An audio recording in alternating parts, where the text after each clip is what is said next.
512,000 lines of Anthropic's biggest secrets just got spilled onto the internet. Last week, a single missing config entry caused Anthropic's entire Claude Code source, 512,000 lines of internal TypeScript, to land on the public internet. No hack, no breach, just a missing file exclusion in an NPM package. Within hours, thousands of developers had mirrored, copied, and dissected it. I went through the Anthropic leak myself, and there are 4 interesting things that I learned from it. First, their next model. Internally called Mythos, it sits above Opus and is a completely new tier. Anthropic calls it a step change, and early customers are already testing it out. And Anthropic themselves documented that quote unquote it has unprecedented cybersecurity risks, yet they launched it anyway. Now, to be fair, they flagged this into the customer material before they launched it. But that's either the most terrifying thing or the most honest thing a lab has ever done.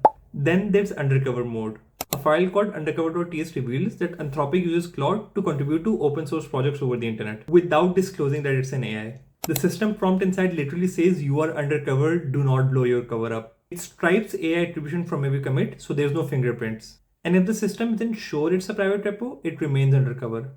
I assume this is for dogfooding without tipping off competitors, but it's a feature enterprise clients might be asking for in the next 12 months. Third is data poisoning. Anthropic built a live mechanism to poison competitors' training data. When Claude Code makes APIs calls, competitors can log the traffic and train their own training models on it. So Anthropic's response, inject fake non-existent tool definition into every single request by default, whether someone's watching or not. Anyone training on Claude Code's traffic is literally corrupting their own dataset. This is not a concept or a patent, it's actually live in production. And fourth and the biggest one, KAIROS. An always on background agent, referenced 150 times in the code base. While you're idle, it watches your projects, writes daily logs, and acts on things it notices without you asking. And while you sleep, it dreams, literally called auto dream, consolidating memory, solving contradictions, and making vague notes into actual facts. You come back to a system that's already ready, you don't have to re-explain context, and it also helps reduce contradictions.